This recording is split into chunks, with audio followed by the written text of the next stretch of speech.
دې جملې نه وکم چې ملکم یو بادشاہ لري، زنګل کې یو بادشاہ وي، زنګلم یو بادشاہ لري. دارنګ اعمال دي، د اعمالم یو بادشاہ دی، بادشاہ لري. او همدغه شان دی لکه څنګه د یو علاقې د یو وطن د دستور مطابق یو د خلکو بادشاہ وي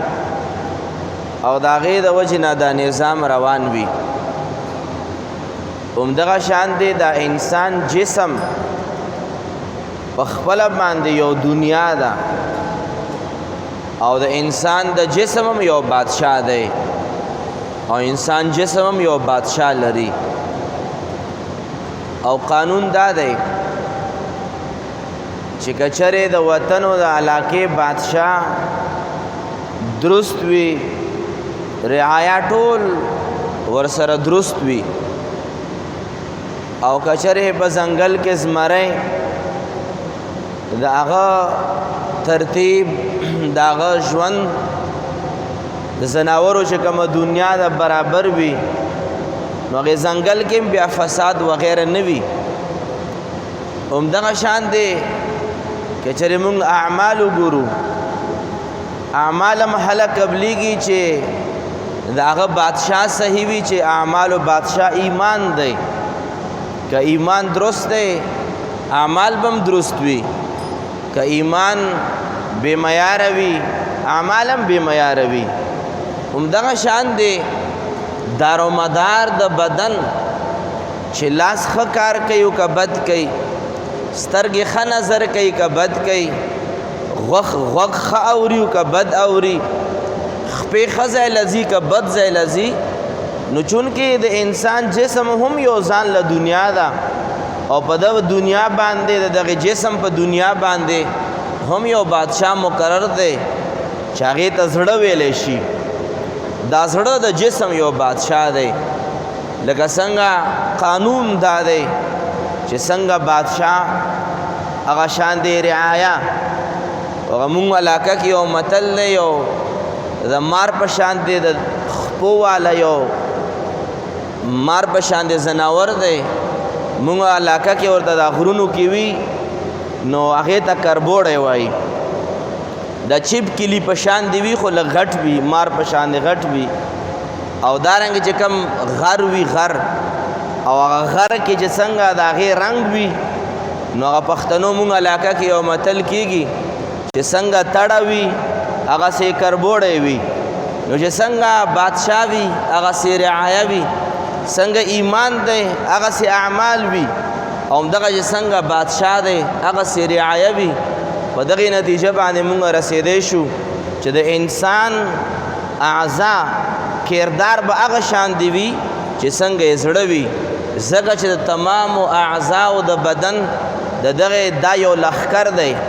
علما لیکي چې کتاب العلم والحکم کې چې دا بدن اجزا دا یو لښکر دی او د دغه زړه چې دا یې بادشاہ دی. لښکر به په هغه ځای باندې ورځي چې کوم ځای باندې بادشاہ حکم وکړي. نو غرض مې دا حاضرینو دغې ټولو خبرو چې زمونږ ستاسو په زړه په بدن کې چې کوم زړه دی د دې ډېر لوی کردار دی،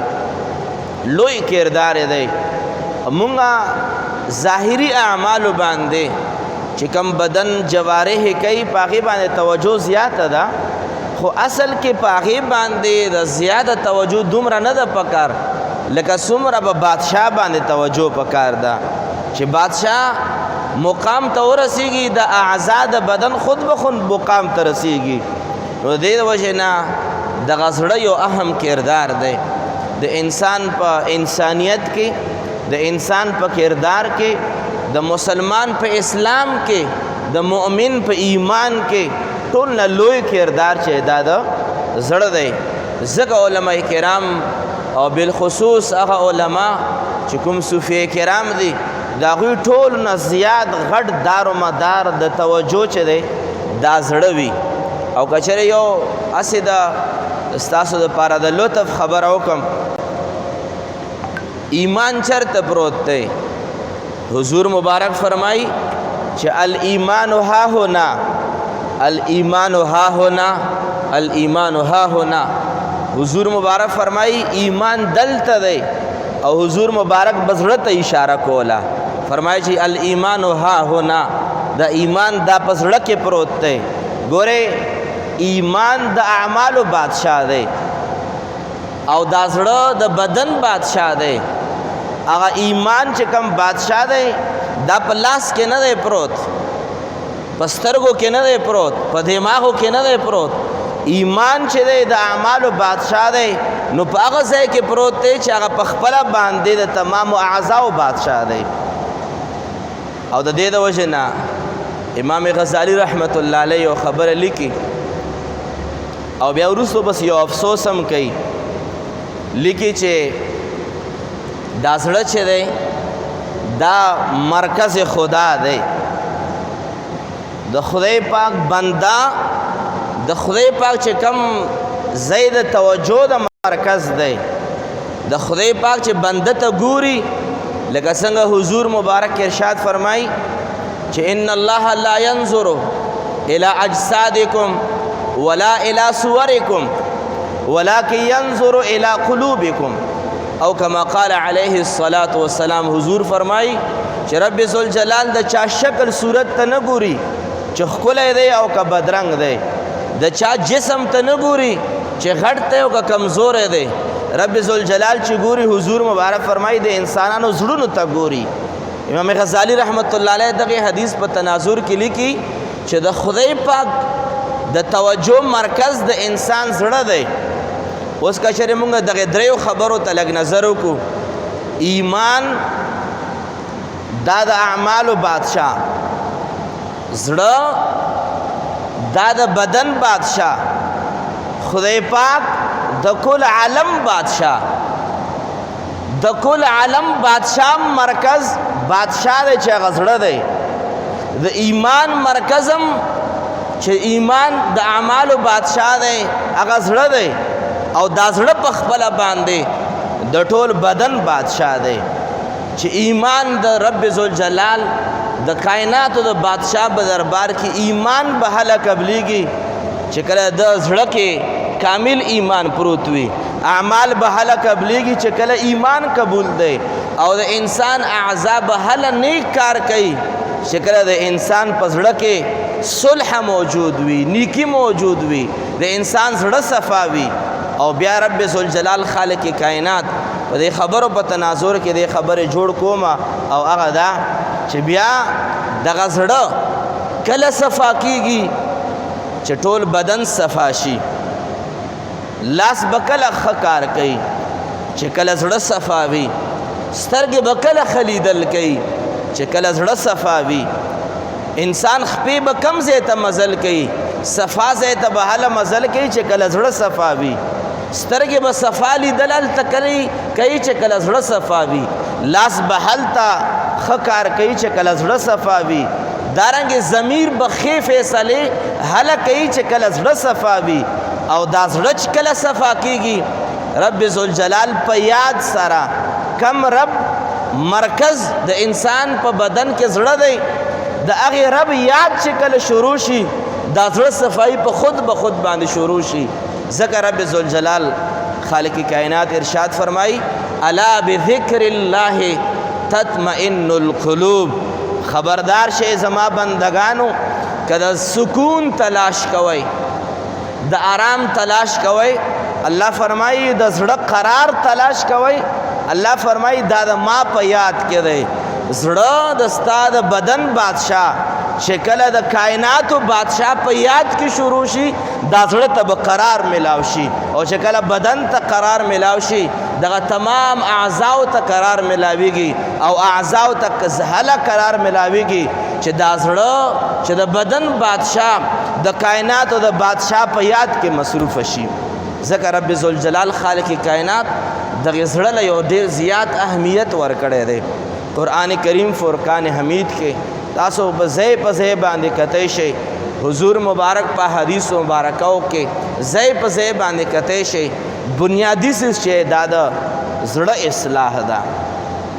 اعمال اصلاح وروستو راځي پس ته د زړه اصلاح نه رعایا او اصلاح هله راځي چې کله د بادشاه اصلاح وشي که چرې په دجله او په فرات باندې عمر بن عبدالعزیز رحمت الله علیه یا عمر فاروق رضی الله تعالی عنہ په دغه ټول نظام باندې چې کله فرمایي چې ګډې چیلې او زمری به یو ځای ګرځېدل په ځنګل کې چې کله عمر بن عبدالعزیز رحمت الله علیه سخت بیمار شو یو کس ډاکټر ته روان شو چې کله تلل نو دا څاروي ګډې او چیلې دا د پردي پټي په خوا باندې څرېدل پټي کې خوراک نه کولو باډ ورته نه و لګېدلی ازغي او سیخونه ورته نه و لګېدلي خو دغې ونې دغې چیلې او ګډو پردي پټي کې خوراک نه کولو چې کله ډاکټر له روانو ډاکټر یې راوستو غلام چې کله واپس راغی همدغه چیلې د پردي پټي کې خوراک شروع کړی و نو دا غلام وایي چې ما ته اندازه ولګېده ډاکټر ته وایي چې ته واپس تلی شي حکیم ته وایي ته واپس تلی شي چې ولې بادشاه سلامت علاج له نه ځو چې نه بس هغه وفات شو تا ته څه پته ولګېده چې ما ته دا پته ولګېده چې ګډو او چیلو هم ظلم شروع کړو ځکه چې عادل بادشاه د دغې دنیا نه لاړو چې کله بادشاه درست وي بیا ګډې او چیلې هم ظلم نشي کولی بیا زناور هم ظلم نشي کولی خو کله چې کله بادشاه عادل وي همدغه شان دی انسان اعضا دي دا هله کلم زیاتی نشي کولی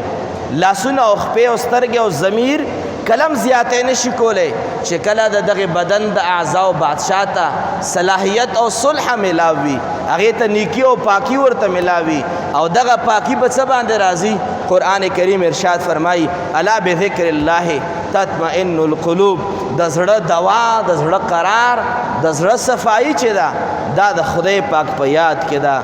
دغه بادشاه زړه چې دی کله چې د عالم بادشاه یادوي د دغه بادشاه کې به سکون او آرام پروت دی الله کریم دی موږ ستاسو نصیب فرمایي غرض مده حاضرینو په دغه ټولو خبرو کې زما مقصد دا دی چې توجه په اعمالو باندې ضرور پکار ده مونځ اودس روژه زکات حلال و حرام و کمایې کې امتیاز و فرق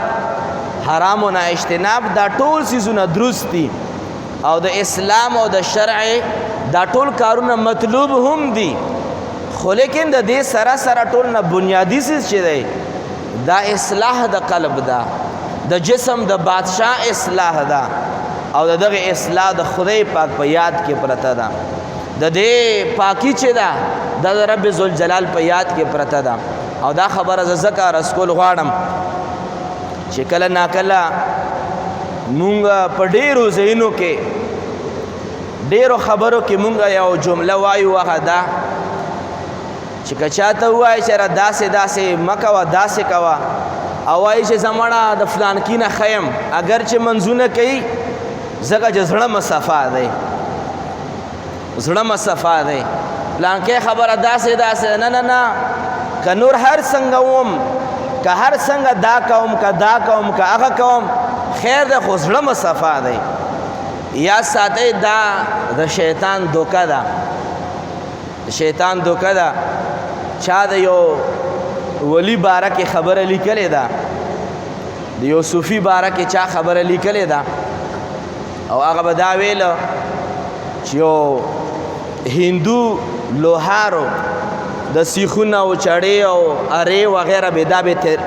تیره کول به دی ناستو خو غیر مسلمه هندو یو مسلمان او یو صوفي او الله ولی هغه علاقه کې مشهور هغه بازار لته سودا پسې راغلی و نو چې کله یو ښایسته جینۍ راله او دغه لوهار ته خپل تبر یا چړې یا سم تیرول آیا ورته کېښودل نو د الله ولیم په دغې کار یې و د دغې چړه به یې تیروله یا به نور څه تیرول خو دې کس سره یې کار و چې راغی نو دغه کس چې کم لوهار هندو دی ورته وایي د دغه جینۍ باندې په کړو وړو باندې په مخ باندې نظر نو چې کله هغه جینۍ لاړه نو دغه الله ولی چې کم مشهور دی دم د دغه جینۍ پسې یو نظر اور وکتل دغه هندو ورته وایي چې حضرت ته خو ډېر پاک انسان او مشهورې مې مسلمانانو کې که زه ورته ګورم زه خو هندو یم او چې کومه جینۍ ده هغه هم هنده وه ده او ته چې ورته ګورې ستا د شان سره دا مناسبه نه دي هغه ورته وویلې چې د ما او د ستا په لیدو کې فرق دی د ما او د ستا په لیدو کې فرق دی تا چې ورته کتل تا خپل نفس خوشحالولو او چې ما ورته یو نظر وکتل په دې سوچ باندې ما ورته وکتل چې دومره ښکلی بدن به چې دا هنده وه ده دا ښکلی بدن به په جهنم کې سوځېږي ما د دغې په انجام باندې نظر و د سترګو نظر مه د دې په بدن او د فکر نظر ما د دې په آخري انجام باندې و او د ستا نظر په شهواتو باندې و د ستا نظر په نفسانیاتو باندې و د ما او د ستا په نظر کې فرق دی داسې خبرې چې دي بعضې اوقات مونږ کوو وایي چې به زړه چې صفا وي نو خیر دی د رحمان بابا شعر هم پکې ووایي چې ښکلي مخ ته په کتو کې ګناه نشته چې زړه صفا وي نو ښکلي مخ ته یاد ساتئ دا هغه سترګې دي چې د چا د سترګو بادشاه زړه صفا وي نو هله بیا داسې ته ویلی شي خو پاتې شو د مونږ ستاسو چې کم مغالطي دي چې زه فلانکی کار کوم وایو به مونږ دلیل کې به دا وایو چې نه نه مړه زړه مه صفا دی فلانکی کار به نیک عمل به نه کوم دلیل کې به دا پیش کوم چې فلانکی مونځ گزار نه بهتر یم ځکه چې زړه مه صفا دی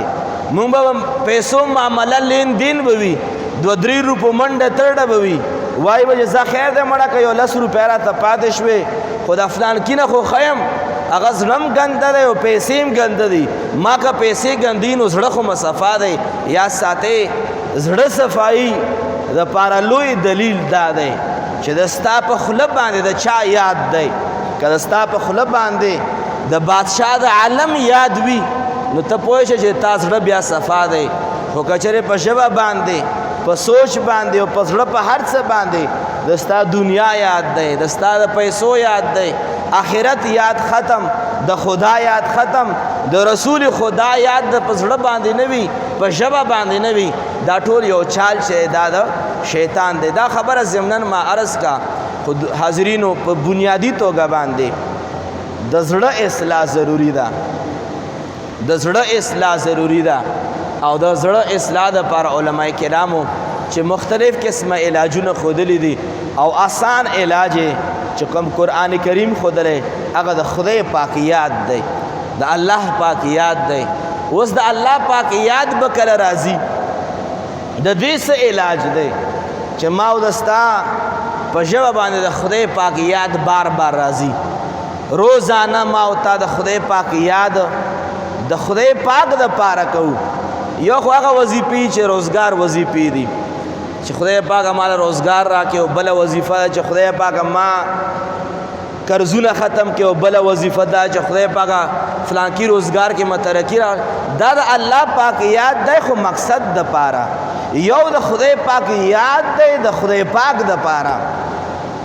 دغه یاد په حقیقي کې دا د زړه چې بادشاه دی د دې د نیکی دپاره او د پاکۍ دپاره کافي دی اوس دغه یاد به چېرته ملاویږي دغه یاد به هغې خلکو سره ملاویږي چې د چا ژوند ټول عمر د الله پاک په یاد کې تیر وي دغه یاد به د الله پاک د یادګرو خلکو سره وي د خدای پاک ذکر به تعالی نصیب کېږي چې د اهل ذکر صحبت ته نصیب شي د هغې خلکو صحبت ته نصیب شي چې کومو خلکو ټول عمر د خدای پاک په یاد کې تیر کړی دی چې کله ته پرفیوم اخلې نو کله هم ته د سبزی دکان کې تا ته نه ملاویږي که سبزی اخلې نو د پرفیوم په دکان کې نه ملاویږي او که د بجلی الیکټرانک سامان اخلې تا ته کلم په جنرل سٹور کې نه ملاویږي او کوړو چینی اخلي تا د الکترونیک په دکان کې نه ملاویږي نو کچره د خدای پاک یاد انسان ځان ته مشغله جوړول غواړي ضروری دا ده چې دغو خلکو سره به ناسته شروع کوي چې کومو خلکو ټول عمر هغه یاد کې تیره کړې ده چې د کم یاد په تلاش کې ته راوتلی وي او د خدای پاک یاد دا د زړونو اصلاح دپاره یو لویه ذریعه ده او چې کله د زړه اصلاح راله یاد ساتئ بیا لاس هم غلطیږي نه بیا سترګې هم غلطیږي نه بیا ضمیر هم غلطیږي نه او د ټول نه لوی یاد د خدای پاک 15 وخته مونځ دی ټول نه لوی یاد د خدای پاک 15 وخته مونځ دی ټول نه لوی یاد دا دی حضور مبارک ارشاد فرمایي چې بنده رب ذوالجلال ته په کم وخت کې ټول نه زیات نږدې وي ټول نه زیات چې انسان وایي چې په دې وخت کې په کائناتو کې رب ته زه نږدې یم حضور مبارک فرمایي چې انسان کله په سجده کې پروت وي دې وخت دا انسان د هر چا نه خپل رب ته نږدې دی او ما او تا د روکو په منځ کې یو ځل ده رکعت کې سورت فاتحه یو ځل ویل دي هر یو سیز پکې یو ځل دی خو سجده په هر رکعت کې 2 ځلې ده ځکه چې په سجده کې قرب الهي ملاویږي نو غرض مده حاضرینو چې د ټولو خبرو نچوړو خلاصه دا ده چې حضور مبارک قرآن کریم مبارک په اعمالو د اصلاح سره ټول نه زیات زور د زړه په اصلاح باندې ورکړی دی او د زړه اصلاح چې ده دا د هغې خلکو سره ملاویږي چې کومو خلکو د زړه اصلاح نصیب شوې ده دې هکله باندې یو حدیث مبارک وایم او د خپلو خبرو اختتام کوم حدیث مبارک کے راضی یو صحابی رسول نے حضرت وابسہ رضی اللہ تعالی عنہ حضرت وابسہ رضی اللہ تعالی عنہ محدثین فرمائی ټول صحابہ تو تقوادارو پرهیزګارو خدا پرهیزګاریم لکه څنګه موږ استاسو عام ماحول کې چا کې لگا چا کې ډیره چا کې ډیره زیاته وابسہ رضی اللہ تعالی عنہ په تقوا کې په پرهیز کې لګ ډیر زیات محتاط ہو وابسہ رضی اللہ تعالی عنہ فرمایي چې زه یو ورځ په دې سوچ مجبور شوم چې زه به نبی پاک مبارک لزم او زه به هغه ټول سیزونه ته پوښتنه کوم چې کم کم سیز حلال دی او کم سیز حرام دی چې زه بیا کوشش وکم چې کم سیز حلال دی وکم او کم سیز حرام دی هغې نه ځان بچ کم د دغې ټولو پوښتنه به ترې کوم حضرت وابسہ رضی اللہ تعالی عنہ ارشاد فرمائی زر عالم صحابہ کرام ناستو او زه دا خلکو په شا باندې رالم او دا صفونه مکراس کړل حضور مبارک راته وکتل حضور مبارک اشاراتو فرمای چې یا وابسہ ادنو منی لږ نورم رانږدې شه زه لا کېناستم چې بیا کېناستم چې بدلته به کېنم حضور مبارک ورته فرمای یا وابسہ ادنو منی لږ نورم رانږدې شه چې بیا لږ مخکې رالم بیا مې اراده وکړه چې به دومره به ډېري حضور مبارک ته چې نورم رانږدې شه حضور مبارک سره چې دومره زیات نږدې شوم چې حضور مبارک راته وفرمایل چې راشه او زما د زنګونانو سره دا خپل زنګونان هم وجنګوه چې دومره ورنږدې شوم د حضور مبارک سره چې د حضور مبارک د زنګونانو سره زما زنګونان وجنګېدل دومره زیات ورنږدې شو دا یو ځان لا قسمت غواړي دا یو ځان لا محبت غواړي الله کریم نے مونږ خپل نبی پاک مینه محبت او اطاعت نصیب کی حضرت وابسہ رضی اللہ تعالی عنہ فرمائی چې ما ته حضور مبارک کو فرمایل چې یا وابسہ اے وابسہ دا جمله دا اوریدو قابل ده حضور مبارک ورته فرمایي اے وابسہ چې دا کمې مسلې پوښتنې لراغلې دا مسله درته زه ووایم او جواب هم درکم که دا مسله راته ته وایې چې دا کم سوال راغلی دا سوال هم درته ووایم جواب یې درکم او کنه سوال راته وایې حضور مبارک ته عرض کوي یا رسول الله اخبرني یا رسول الله سوال هم راته ووایه او جواب هم راته ووایه حضور مبارک ورته ارشاد فرمایلو چې ته دې پوښتنې له راغلی چې نیکي څه ته وایي او ګناه څه ته وایي عرض کوي یا رسول الله هم دې له راغلی یم چې کم کم کارونه نیکیانې دي او کم کم کارونه ګناهونه دي یا رسول الله هم دې له راغلی یم حضور مبارک دا درې ګوتې مبارکې سره یو ځای کړې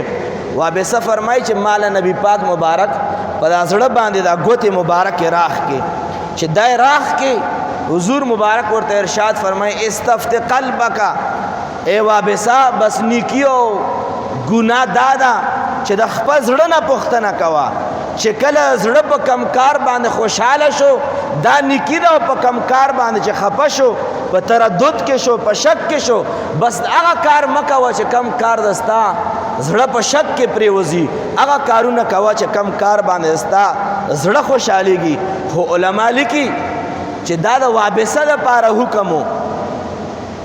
چې د هغه زړه کم کار غوښتی او خوشحالېدی نیکي به وایي چې کم کار باندې تردد کې وای شک کې وای هغه به ګناه وای خو علما لیکي چې دا د ما او تا دپاره نه دی ما او تا چې نیکي او د بدي او د ګناه او د ثواب زړه فتوا به معیار نه وي ما او تا به د علماو نه پوښتنه کوو ځکه چې حلال او حرام معلوم دي خو دې د وجې نه علما فرمایي چې په دې ځای کې دوه خبرې اهم دي یو خبره دا اهم ده چې بنیادی توګه باندې د زړه اصلاح پکار ده اسې چې کله سحر راوچت شي لمونځ وکړې او که اوده شي او که اوده نه شي دا ټوله ورځ ده په سکون باندې نه وي په زړه کې او چې کله ته راوچت شي او لمونځ د نی کړی اگر چې وروستو قضایي مو کې صورت یاسین هم پسې ووایې خو تر ماخوستن لمونځه پورې زړه به درله سیګنل درکوي چې نن سهار د لمونځ نه دی کړی ولې څه چل دی دا مونځ د کړی دا ښه کار دی ځکه زړه خوشحاله دی او دا زړه کې چې تردد دی بېسکوني ده بېچیني ده وجه دا ده چې تا داسې کار کړی دی چې هغه باندې رب ذوالجلال خفه کېږي او دویم نمبر علما فرمایي چې معلومیږي دا چې دا زړه صفایي د هغو خلکو په صحبت کې راځي چې څوک په خپله باندې د زړه صفا خاوندان وي هغه صحابي رسول حضور مبارک ته دومره ورنږدې شو چې زنګونانې پورې وجنګېدل حضور مبارک ګوتې مبارکې صحابي رسول د زړه پورې وجنګېدې په دې صحبت کې دا کمال راغی چې دا صاحب چې د حضور مبارک غوندې پاکې هستې سره صحبت نصیب شو د ده په زړه کې هم صفایي راغله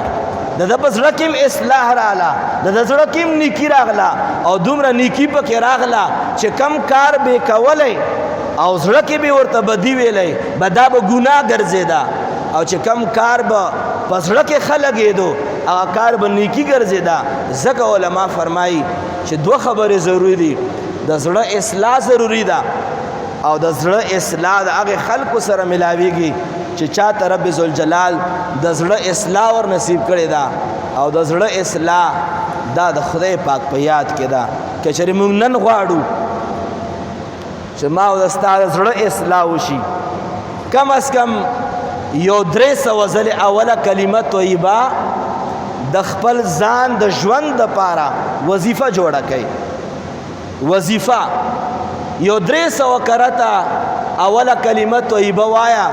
او اوله کلمه طیبه د خدای پاک ذکر دی او په دغه ذکر باندې د زړه صفایي ملاویږي د زړه قرار ملاویږي دا دوه درې خبرې ما وکړې الله کریم اول ماته او بیا ټولو حاضرینو غایبینو سامعینو ته عمل کولو توفیق ور نصیب فرمایي و آخر دعوانا